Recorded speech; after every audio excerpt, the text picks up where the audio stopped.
রুধিরা নদীর তীরে ছোট বড় পাহাড়ে ঘেরা এক গভীর জঙ্গল। সেখানে এক পাহাড়ের গুহায় বাস করত এক ইচ্ছারূপধারী ডাইনি।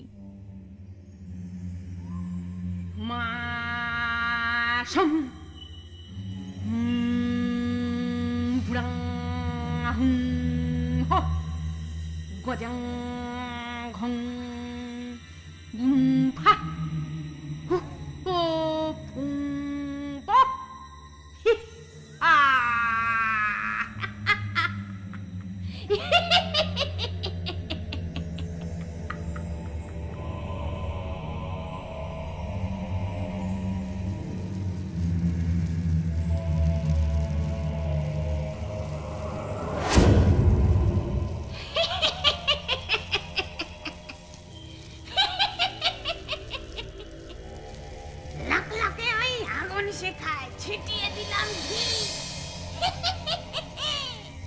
তপ্তপিয়ে আগুন আলো উঠল লাফিয়ে, হাড় ঠকাঠক নরণ চরণ, মুন্ডগুলো করছে নাচন বাতাস কাঁপিয়ে।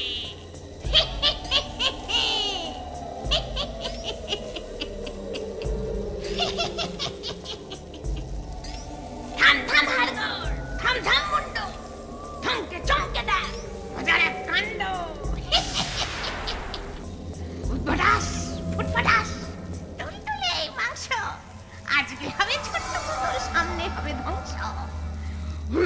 হুস্টাক হুস্টাক হুস্টাক।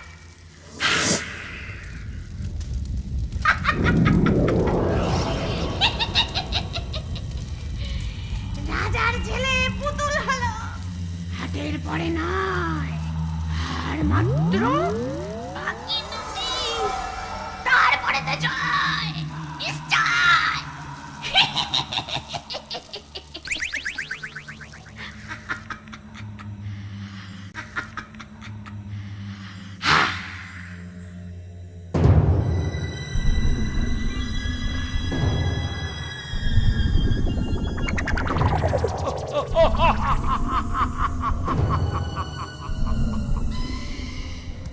বয়স হবে 11-র কম, এমন দুটি রাজপুত্র চাইছে আরো। যাও ডাইনি জোগাড় করো, যে দেশ থেকে পারো, একসাথে যেই কিনবো তাদের আমি, অসীম জাদু শক্তি পাবে তুমি।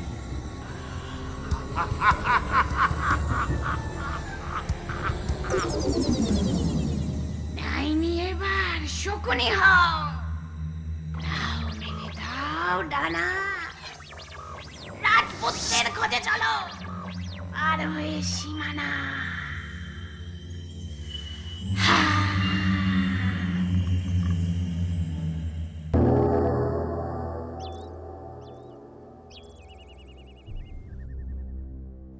কি বললে, কি বললে দুধ? উদয়পুরের ছোট্ট রাজকুমারকেও ডাইনি তুলে নিয়ে গেছে শেষ পর্যন্ত? আগে হ্যাঁ মহারাজ। এ তো বড় দুশ্চিন্তার কথা। এত সৈন্য সামন্ত থাকা সত্ত্বেও এক ডাইনিকে কিছুতে জব্দ করা যাচ্ছে না। মহারাজ, ওই ইচ্ছা রূপধারী ডাইনি জাদু জানে, অস্ত্র দিয়ে তাকে জব্দ করা যাবে না মহারাজ। তাহলে এভাবে হার মেনে নেব? না না না না না, এ হতে পারে না। কাল পাশের রাজ্যে ডাইনি হানা দিয়েছে, আজ আমার রাজ্যেও তার অশুভ দৃষ্টি পড়বে না কে বলতে পারে। সে ভয় আমিও পাচ্ছি মহারাজ।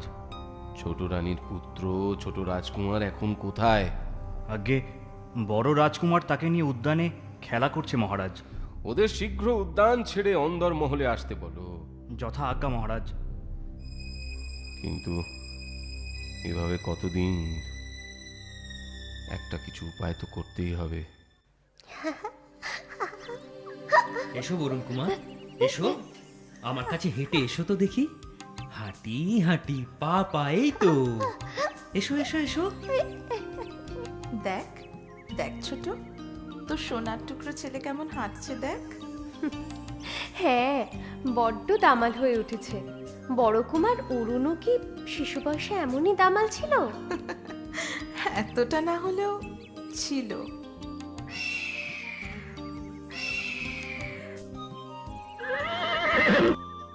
এসো এসো এসো, চলে এসো, আগে এসো, আগে এসো, হাঁটি হাঁটি পা পা, এই তো, এই তো, দেখো বরুণ কুমার, বাবা, এই তো। উমা, ঘোড়াটা হঠাৎ এমন বিশ্রী সুরে ডাকছে কেন দিদি? আকাশে আকাশে চেয়ে দেখ ছোট, অরুণ কুমার, অরুণ কুমার সাবধান, আকাশে চেয়ে দেখো, অরুণ কুমার। একই একই, বরুণ কুমার, তুমি এদিকে চলে এসো। ছোট, বরুণ কুমার ওদিকে যায় না। তবে রে পাজি শকুনি, বাঁচাও, বাঁচাও, ছোটটাকে বাঁচাও, অরুণ ওকে ছেড়ে দাও, ওকে ছেড়ে দাও, বরুণ কুমার তুমি। বাঁচাও। সর্বনাশ! মহারাজ, মহারাজ যা আশঙ্কা করেছিলেন শেষে তাই সত্যি হলো। শয়তান ডাইনি, আমি তোমায় ছাড়বো না।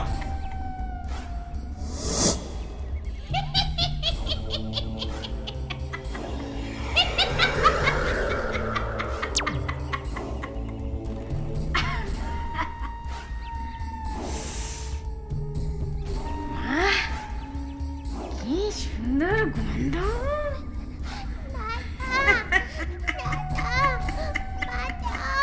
ভয় নেই, ভয় নেই বরুণ কুমার, ভয় নেই তোমার। আমি তোকে ছাড়বো না, আমি তোকে ছাড়বো না, শয়তান ডাইনি। হায় হায় হায় হায়, এখন কোথায় খুঁজি, কোন দিকে যাই, কোন মুখেই বা প্রাসাদে ফিরি? গিয়ে কি বলবো, কি বলবো প্রাসাদে, কি করে এই মুখ দেখাবো? আমাকে দিশা দেখাও ভগবান, আমাকে দিশা দেখাও। ভগবানের উপর ভরসা রাখো ছোট রানী। আমি যে সব ভরসা হারিয়ে ফেলেছি মহারাজ। না ছোট না, অরুণ কুমার যখন ডাইনিটার পিছু নিয়েছে, ও ও নিশ্চয়ই ওর ভাইকে উদ্ধার করেই ফিরবে। কিন্তু কিন্তু বড় কুমারেরও যদি বিপদ হয়, আমি আর ভাবতে পারছি না দিদি। ভেবে তো কোনো কুল কিনারাই পাচ্ছি না, কোন দিকে যে যাই। এদিকে এদিকে দিন ফুরিয়ে সন্ধ্যা নামতে চলল। ওই তো দূরে একটা মন্দির মনে হচ্ছে।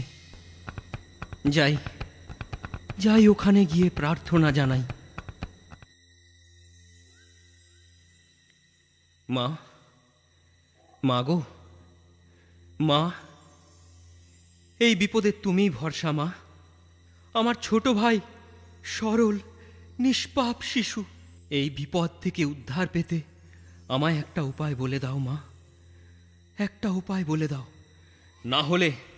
না হলে এই মন্দিরের সামনে আজ আমি নিজেকেই শেষ করব। শোনো কুমার, বিপদে কখনো ধৈর্য হারাতে নেই। তুমি না ক্ষত্রিয়, এই নমনীয়তা তোমাকে শোভা পায় না। এখন আমি যা বলছি মনোযোগ দিয়ে শোনো। এই মন্দিরের পিছনের পথ ধরে তুমি সোজা চলতে থাকো। সামনে পাবে এক গভীর জঙ্গল। কোনো রকম দ্বিধা না করে জঙ্গলে প্রবেশ করো।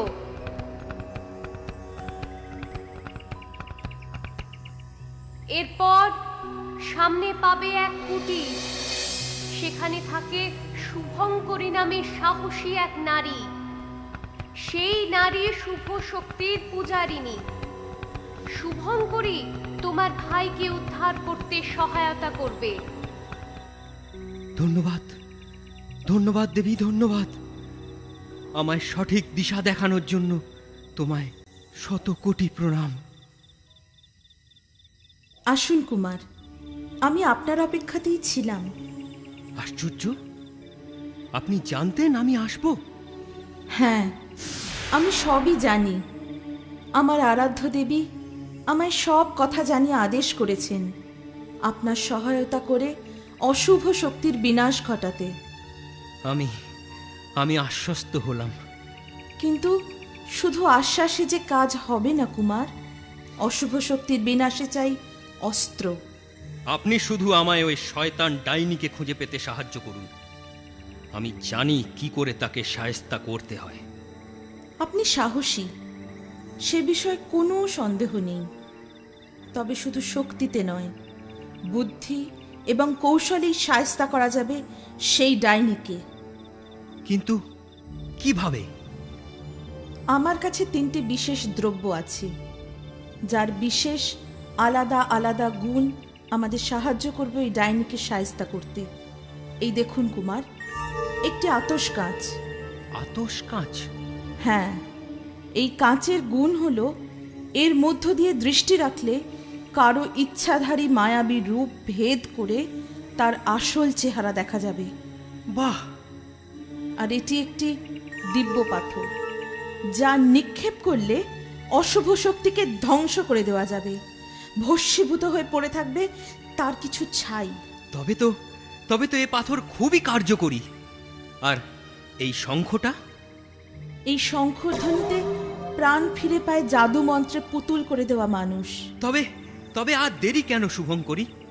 আমরা তাহলে এখনই রওনা হই। চলুন রাজকুমার, আমি আপনাকে পথ চিনিয়ে নিয়ে যাই।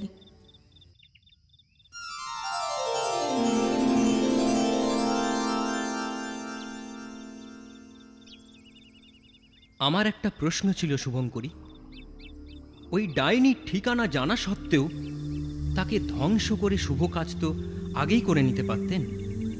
প্রতিটা কাজের একটা নির্দিষ্ট সময় থাকে কুমার, আমারও ছিল। মানে?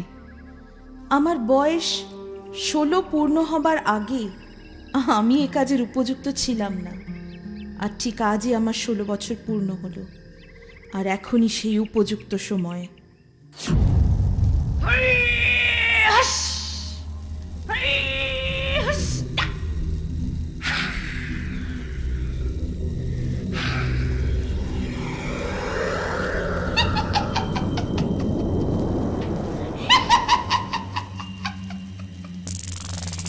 রাজার ছেলে পুতুল হলো 9-এর পরে 10, আর মাত্র 1টি বাকি। তারপরে সবই আমার বাস।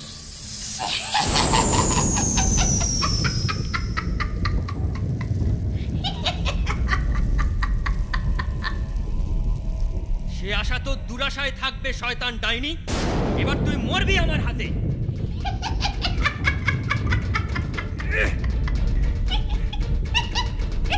এবার কে বাঁচাবে তোকে? এই নে।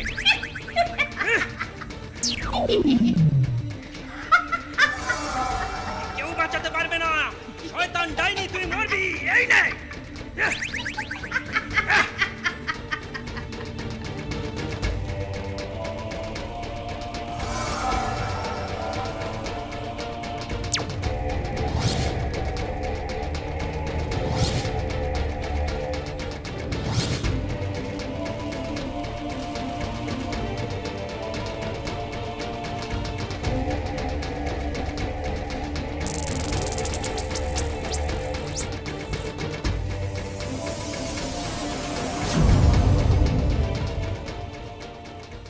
সাহস দেখাতে গিয়ে রাজপুত্র অরুণ কুমার আবার বিপদ ডেকে আনলো না তো? কোথায় কোথায় আমার ভাই? বল, আমার ভাই কোথায় বল। এই নে। ভাইকে দেখতে হলে মায়া পুতুল হয়ে যা। যা।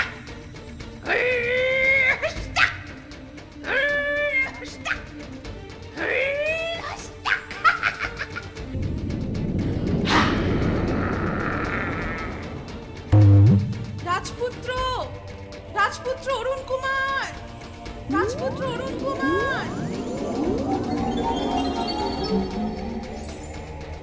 আসছি আসছি সুন্দরী।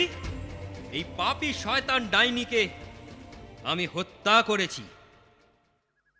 কিন্তু কিন্তু আপনার ভাই কই কুমার? তাকে ডাইনি পুতুল করে রেখে দিয়েছে। কিন্তু কেন? আমি যে ডাইনিকে মেরে নিজে বেঁচে ফিরেছি, তাতে তুমি খুশি নাও সুন্দরী? হ্যাঁ, কিন্তু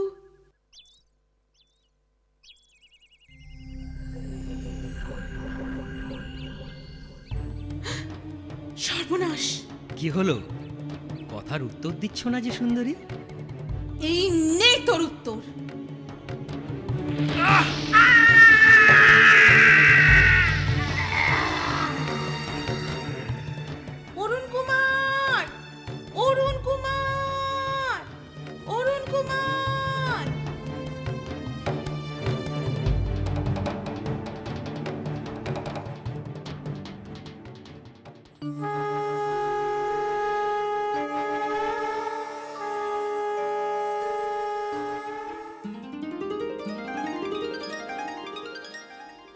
দাদা।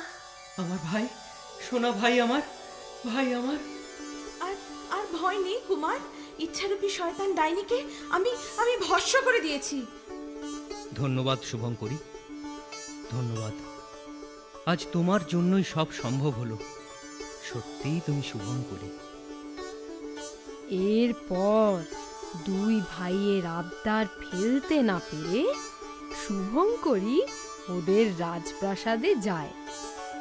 দুই ভাইকে ফিরিয়ে দেওয়া হয় তাদের রাজ্যে। দিকে দিকে খুশির বন্যা নামে। নির্দিষ্ট শুভ দিনে শুভঙ্করীর সাথে বিয়ে হয় অরুণ কুমারের। আনন্দে মেতে ওঠে সারা রাজ্য। আমার কথাটি ফুরলো, নোটে গাছ